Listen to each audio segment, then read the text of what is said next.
O Evangelho segundo Marcos, capítulo 7. Os fariseus e alguns escribas, vindos de Jerusalém, reuniram-se em volta de Jesus. Eles viram que alguns dos discípulos de Jesus comiam pão com as mãos impuras, isto é, sem lavar. Porque os fariseus e todos os judeus, observando a tradição dos anciãos, não comem sem lavar cuidadosamente as mãos. Quando voltam da praça, não comem sem se lavar.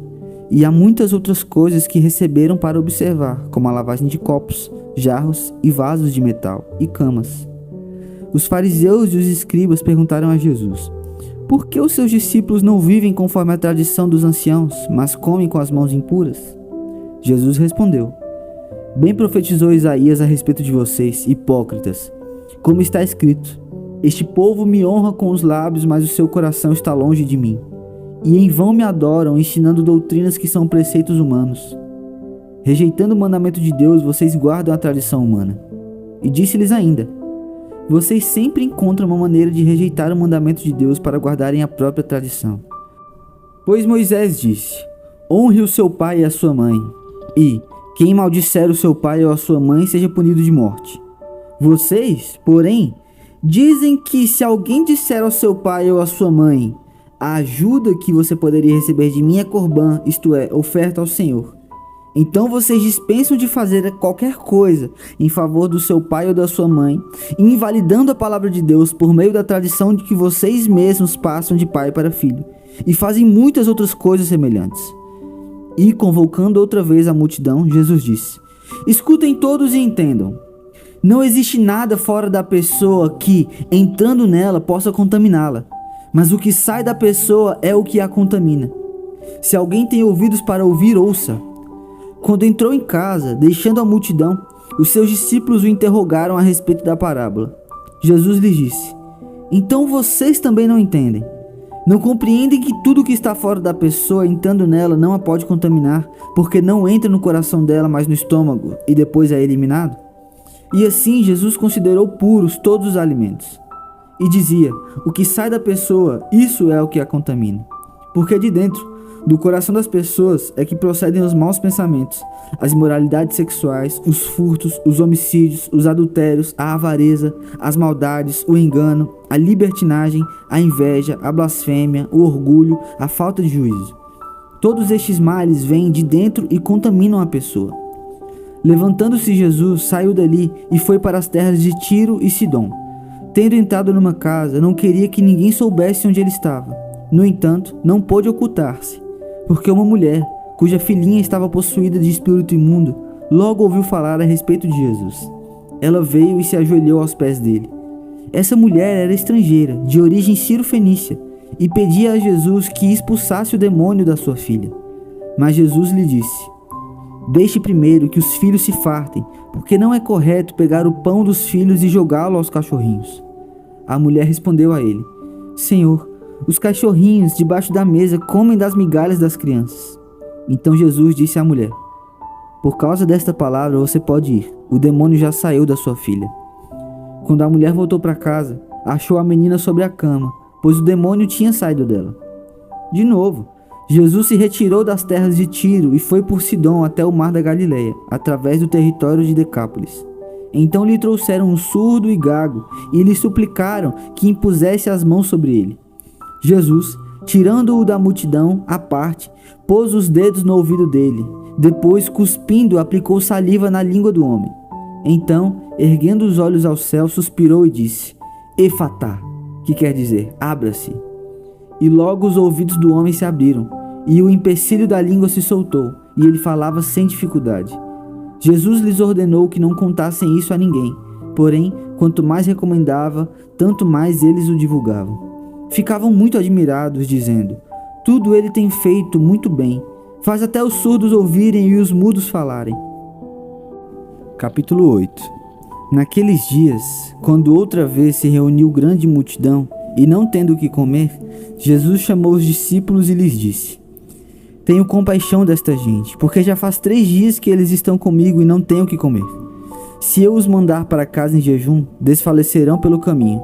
E alguns deles vieram de longe. Mas os discípulos lhe responderam: como poderá alguém saciá-los de pão neste deserto? Então Jesus perguntou: quantos pães vocês têm? Eles responderam: 7. Então mandou o povo assentar-se no chão. E, pegando os 7 pães, partiu-os, após ter dado graças, e os deu aos seus discípulos, para que estes os distribuíssem, repartindo entre o povo. Tinham também alguns peixinhos, e, abençoando-os, mandou que estes igualmente fossem distribuídos. Comeram e se fartaram, e dos pedaços restantes recolheram 7 cestos. Eram cerca de 4.000 homens. Então Jesus os despediu. Logo a seguir, tendo entrado no barco juntamente com os seus discípulos, foi para a região de Dalmanuta. Os fariseus chegaram e começaram a discutir com Jesus, e, tentando-o, pediram-lhe um sinal vindo do céu. Jesus, porém, arrancou do íntimo do seu espírito um gemido e disse: por que esta geração pede um sinal? Em verdade lhes digo que nenhum sinal será dado a esta geração. E, deixando-os, tornou a embarcar e foi para o outro lado. Ora, os discípulos se esqueceram de levar pão, e no barco não tinham consigo senão um só. Jesus os preveniu, dizendo: fiquem atentos e tomem cuidado com o fermento dos fariseus e com o fermento de Herodes. E eles começaram a discutir entre si, dizendo: ele diz isso porque não temos pão. Jesus percebeu isso e perguntou: por que vocês estão discutindo sobre o fato de não terem pão? Vocês ainda não percebem nem compreendem? Têm o coração endurecido? Tendo olhos não veem e tendo ouvidos não ouvem? Não se lembram de quando partiu os 5 pães para os 5.000? Quantos cestos cheios de pedaços vocês recolheram?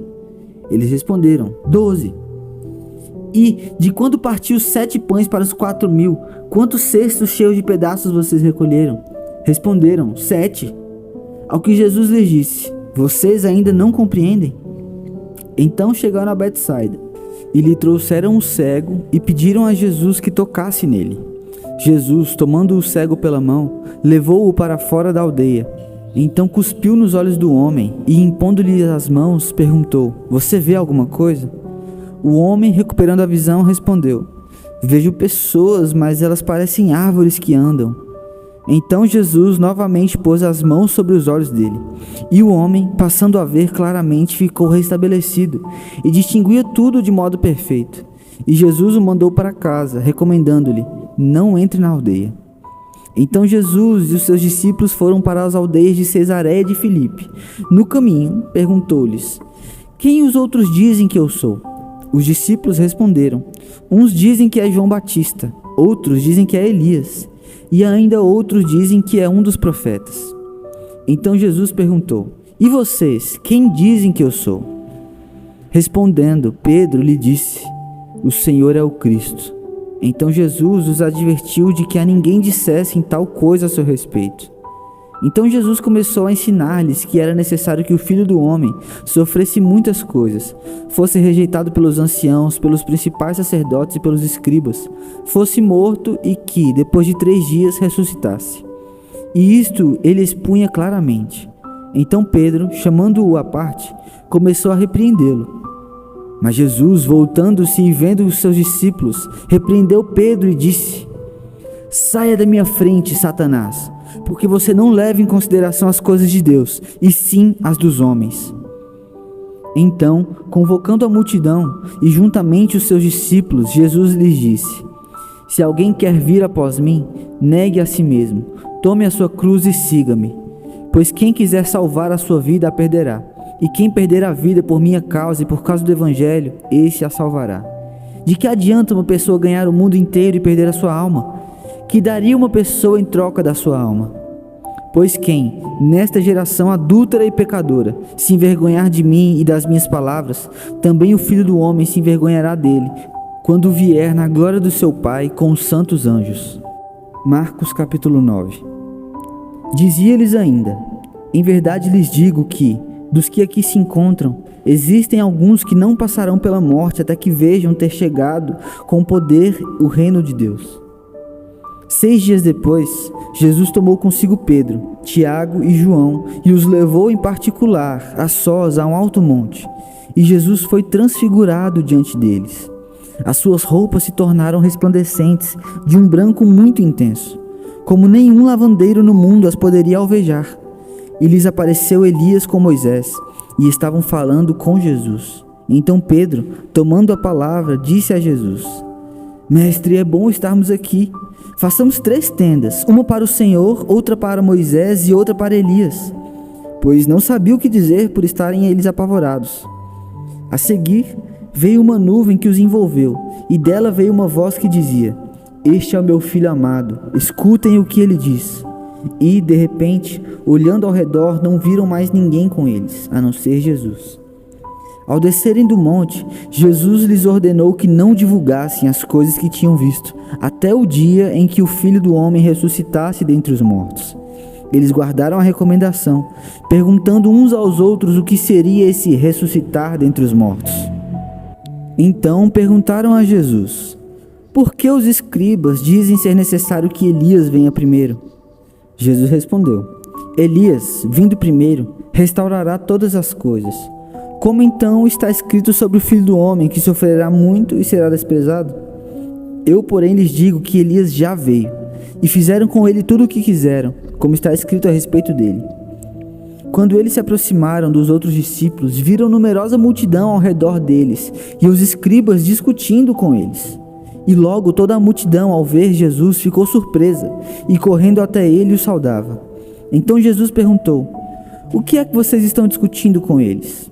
E um, do meio da multidão, respondeu: Mestre, eu trouxe até o Senhor o meu filho, que está possuído de um espírito mudo. E este, sempre que se aposta dele, lança-o por terra e ele espuma, range os dentes e vai definhando. Eu pedi aos seus discípulos que o expulsassem, mas eles não puderam. Então Jesus exclamou: Ó geração incrédula, até quando estarei com vocês? Até quando terei de suportá-los? Tragam o menino até aqui. E eles o trouxeram. Quando ele viu Jesus, o espírito imediatamente agitou o menino com violência, e caindo ele por terra, revolvia-se espumando. Jesus perguntou ao pai do menino: Há quanto tempo isso acontece com ele? O pai respondeu: Desde a infância. E muitas vezes o tem lançado no fogo e na água para o matar. Mas, se o Senhor pode fazer alguma coisa, tenha compaixão de nós e ajude-nos. Ao que Jesus respondeu: Se o Senhor pode, tudo é possível ao que crê. E imediatamente o pai do menino exclamou: Eu creio, ajude-me na minha falta de fé. Vendo Jesus que muita gente estava se reunindo, repreendeu o espírito imundo, dizendo-lhe: Espírito mudo e surdo, eu ordeno a você, saia deste menino e nunca mais entre nele. E ele, gritando e agitando-o muito, saiu, deixando-o como se estivesse morto, a ponto de muitos dizerem: morreu. Mas Jesus, tomando-o pela mão, o ergueu e ele se levantou. Quando Jesus entrou na casa, seus discípulos lhe perguntaram em particular: Por que nós não podemos expulsá-lo? Jesus respondeu: Esse tipo de espírito só pode ser expulso por meio de oração. E, tendo saído dali, passavam pela Galileia. E Jesus não queria que ninguém o soubesse, porque ensinava os seus discípulos e lhes dizia: O Filho do Homem será entregue nas mãos dos homens, e estes o matarão, mas 3 dias depois da sua morte ressuscitará. Eles, porém, não compreendiam isto e tinham medo de perguntar. Chegaram então a Cafarnaum. Estando em casa, Jesus perguntou aos discípulos: Sobre o que vocês estavam discutindo no caminho? Mas eles se calaram, porque no caminho tinham discutido entre si sobre quem era o maior. E Jesus, assentando-se, chamou os 12 e lhes disse: Se alguém quer ser o primeiro, será o último e servo de todos. Trazendo uma criança, colocou-a no meio deles e, tomando-a nos braços, disse-lhes: Quem receber uma criança, tal como esta, em meu nome, recebe a mim. E quem receber a mim, não é a mim que recebe, mas aquele que me enviou. João disse a Jesus: Mestre, vimos um homem que expulsava demônios em seu nome, mas nós o proibimos de fazer isso porque não nos seguia. Mas Jesus respondeu: Não o proíbam, porque não há ninguém que faça milagre em meu nome e logo a seguir possa falar mal de mim. Pois quem não é contra nós é a favor de nós. Pois aquele que lhes der de beber um copo de água em meu nome, porque vocês são de Cristo, em verdade lhes digo que de modo nenhum perderá a sua recompensa. E, se alguém fizer tropeçar um destes pequeninos que creem em mim, seria melhor para esse que uma grande pedra de moinho fosse pendurada ao seu pescoço e fosse jogado no mar. E se a sua mão leva você a tropeçar, corte-a, pois é melhor você entrar aleijado na vida do que tendo as duas mãos ir para o inferno, para o fogo que nunca se apaga, onde não lhes morre o verme, nem o fogo se apaga. E, se o seu pé leva você a tropeçar, corte-o, pois é melhor você entrar na vida aleijado do que, tendo os dois pés, ser lançado no inferno, onde não lhes morre o verme, nem o fogo se apaga. E, se um dos seus olhos leva você a tropeçar, arranque-o, pois é melhor você entrar no reino de Deus com um olho só, do que, tendo os dois, ser lançado no inferno, onde não lhes morre o verme, nem o fogo se apaga. Porque cada um será salgado com fogo. O sal é bom, mas se o sal vier a se tornar insípido, como lhe restaurar o sabor? Tenham sal em vocês mesmos e paz uns com os outros. O livro dos Salmos, Salmo número 18, dos versículos 25 ao 50. Para com quem é fiel, fiel te mostras, com o íntegro, também íntegro. Com o puro, puro te mostras, com o perverso, inflexível. Porque tu salvas o povo humilde, mas os olhos soberbos tu os abates. Porque fazes resplandecer a minha lâmpada. O Senhor, meu Deus, derrama luz nas minhas trevas. Pois contigo posso atacar exércitos, com o meu Deus salto muralhas. O caminho de Deus é perfeito, a palavra do Senhor é confiável, ele é escudo para todos os que nele se refugiam. Pois quem é Deus além do Senhor? E quem é rochedo a não ser o nosso Deus? O Deus que me revestiu de força e aperfeiçoou o meu caminho. Ele deu aos meus pés a ligeireza das costas e me firmou nas minhas alturas.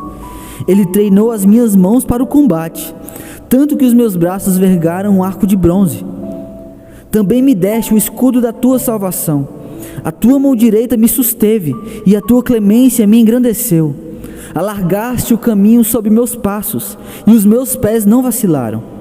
Persegui os meus inimigos e os alcancei, e só voltei depois de ter acabado com eles. Esmaguei-os a tal ponto que não puderam se levantar, caíram sob os meus pés.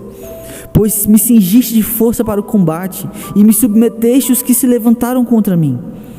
Também puseste em fuga os meus inimigos, e os que me odiavam eu os exterminei. Gritaram por socorro, mas não houve quem os salvasse. Clamaram ao Senhor, mas ele não respondeu. Então os reduzi a pó, o pó que o vento leva. Lancei-os fora como a lama das ruas. Dos conflitos do povo me livraste e me fizeste cabeça das nações. Um povo que eu não conhecia me serviu. Bastou-lhe ouvir a minha voz, logo me obedeceu. Os estrangeiros se mostram submissos a mim. Os estrangeiros fraquejaram e tremendo saíram das suas fortalezas. O Senhor vive, bendita seja a minha rocha, exaltado seja o Deus da minha salvação. O Deus que por mim tomou vingança e me submeteu povos. O Deus que me livrou dos meus inimigos. Sim, tu que me exaltaste acima dos meus adversários e me livraste dos homens violentos. Por isso eu te glorificarei entre os gentios, ó Senhor, e cantarei louvores ao teu nome. É Ele quem dá grandes vitórias ao seu rei e usa de misericórdia para com o seu ungido, com Davi e sua posteridade, para sempre.